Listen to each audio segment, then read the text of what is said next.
ৰাজ্যৰ প্ৰথম পৰ্যায়ৰ নিৰ্বাচনৰ মনোনয়ন দাখিলৰ অন্তিম দিনাও শাসক বিৰোধীৰ সৰ্বশক্তি প্ৰদৰ্শন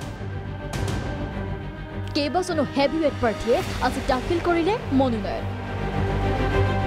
ইয়াৰ মাজতে কেইবাটাও সমষ্টিত নিৰ্বাচনী প্ৰচাৰত ব্যস্ত নেতা পালি নেতা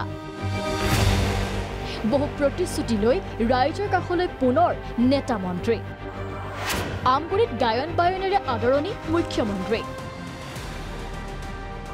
বিধায়ক প্ৰদীপ হাজৰিকাৰ বাসগৃহত দুপৰীয়াৰ আহাৰ গ্ৰহণ কৰিলে মুখ্যমন্ত্ৰীয়ে 20 বিধ ব্যঞ্জনেৰে আপ্যায়ন কৰিলে মুখ্যমন্ত্ৰী ইপিনে বিজেপিত যোগদানৰ পাছতে প্ৰথমবাৰলৈ প্ৰাক্তন কংগ্ৰেছী অংকিতা দত্তৰ বাসগৃহত মুখ্যমন্ত্ৰী শৰ্মা প্ৰদীপ হাজৰিকা ডাঙৰীয়াৰ বাসভৱনলৈ মোৰ আজি আহাৰ সৌভাগ্য হ'ল তপন গগৈ ডাঙৰীয়াৰ নিৰ্বাচনৰ বাবে তেখেতৰ আমি সহযোগিতা বিচাৰিছোঁ মিত্ৰজোঁটৰ এটা সদস্য দল হিচাপে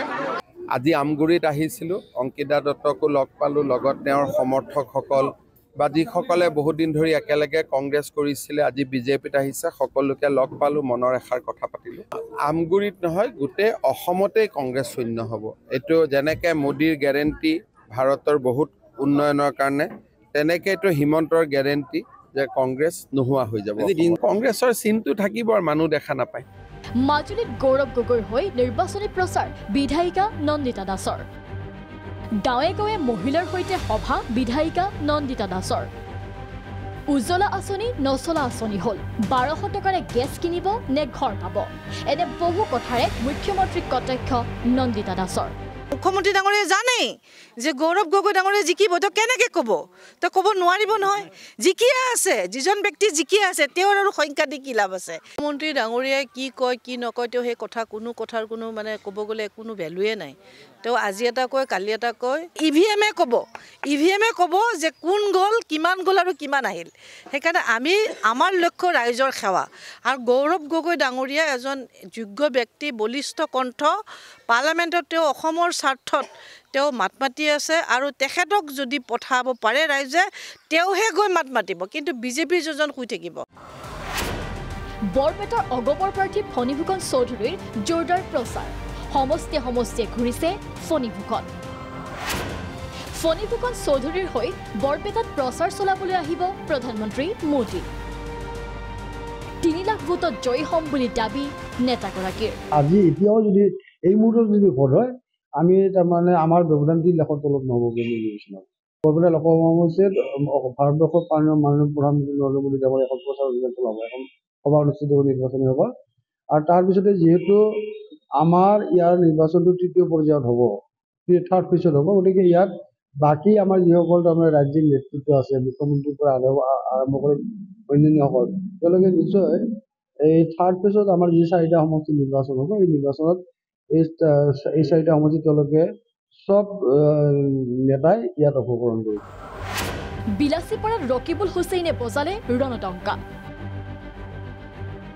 ধুবুৰীৰ সোণামুখী বজাৰত আয়োজিত বিশাল জনসভা সম্বোধন কৰিলে কংগ্ৰেছী প্ৰাৰ্থীগৰাকীয়ে মুখ্যমন্ত্ৰী আৰু আজমলক কটাক্ষ কৰি কংগ্ৰেছ প্ৰাৰ্থীগৰাকীৰ মন্তব্য আছিল এয়া শিলদল ভাঙি ৰাইজ আহিছে আপোনালোকে চাওক এইটোৱে প্ৰমাণ কৰে যে ধুবুৰীবাসী ৰাইজে নিৰ্বাচনলৈ ৰখি আছে ধুবুৰীবাসী ৰাইজে বদৰুদ্দিন আজমল ডাঙৰীয়াক প্ৰত্যাখ্যান কৰিব আৰু হিমন্ত বিশ্ব শৰ্মা ডাঙৰীয়াৰ প্ৰতি অনাস্থা প্ৰকাশ কৰিব আৰু সেইকাৰণে এইবাৰ ধুবুৰীবাসী ৰাইজে টঙালি বান্ধিছে যে হিমন্ত বিশ্ব শৰ্মাক মুখ্যমন্ত্ৰীৰ পৰা আঁতৰাবলৈ ইউডিএফক নাইকিয়া কৰিব লাগিব ৰাজনৈতিকভাৱে ইউডিএফক নাইকিয়া কৰিবলৈ হ'লে বদৰুদ্দিন আজমল ডাঙৰীয়াক আঁতৰাব লাগিব গহপুৰত কংগ্ৰেছ প্ৰাৰ্থী প্ৰেমলাল গঞ্জুৰ প্ৰচাৰ শোণিতপুৰৰ কংগ্ৰেছ প্ৰাৰ্থীগৰাকীয়ে গহপুৰৰ কংগ্ৰেছৰ দলীয় সভাত মুখ্যমন্ত্ৰীৰ মন্তব্যক লৈ প্ৰত্যুত্তৰত ক'লে মই মুখ্যমন্ত্ৰীৰ কিনা বেচা সম্পত্তি নহয় 20 বছৰে মই কংগ্ৰেছৰ টিকেট বিচাৰিছিলোঁ সেই সময়ত তেওঁ কংগ্ৰেছত আছিলে 20 বছৰে মই কংগ্ৰেছৰ টিকেট নাপালোঁ তথাপিতো মই দল এৰি যোৱা নাই তথাপি তেওঁক মই যোগাযোগ কৰা নাই সাধাৰণ ঘৰৰ ল'ৰা মই চাহ শ্ৰমিক এজন আদিবাসী ঘৰৰ ল'ৰা মোৰ কাৰণে ইমান কিয় ভয় খাবলগীয়া তেওঁলোকে কিয় ভয় খাইছে ইমান তুলঙা মন্ত্ৰ কিয় দিবলগীয়া আছে তেখেতসকলে মইতো টকা পইচা ইমান মই শক্তিশালী নহয় মোৰ ৰাইজ আছে মোৰ ভোটাৰ আছে যিহেতু মই আগতে কৈছে মই 2 লাখ ভোটত মই জিকিম 2 লাখ ভোটত জিকিম মই নিশ্চয় মই ৰাইজে হৰুৱাব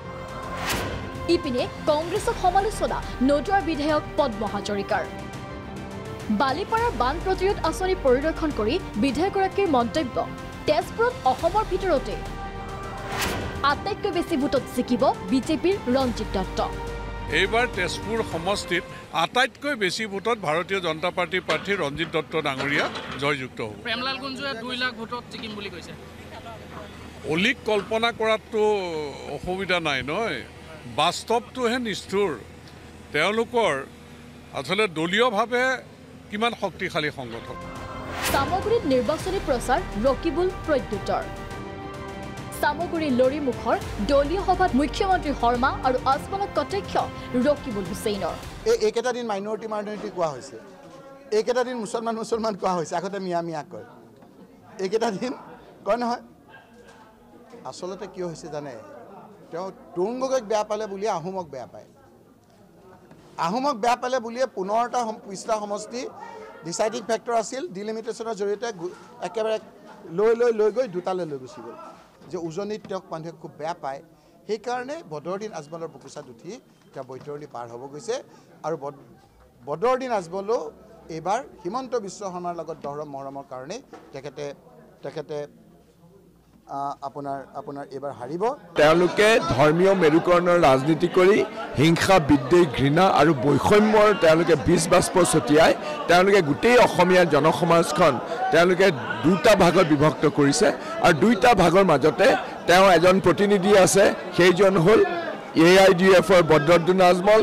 এই দুইটা AIDF আৰু বিজেপি দুইটাই দুটা সাম্প্ৰদায়িক শক্তিৰ দেখাত কুমেৰুত থাকে কিন্তু একেডাল খুঁটাৰে বন্ধা থাকে আৰু এই পৰস্পৰে দুইটা সাম্প্ৰদায়িক শক্তি পৰস্পৰৰ পৰিপূৰক হিচাপে কাম কৰে ব্যুৰো ৰিপৰ্ট প্ৰাগ নিউজ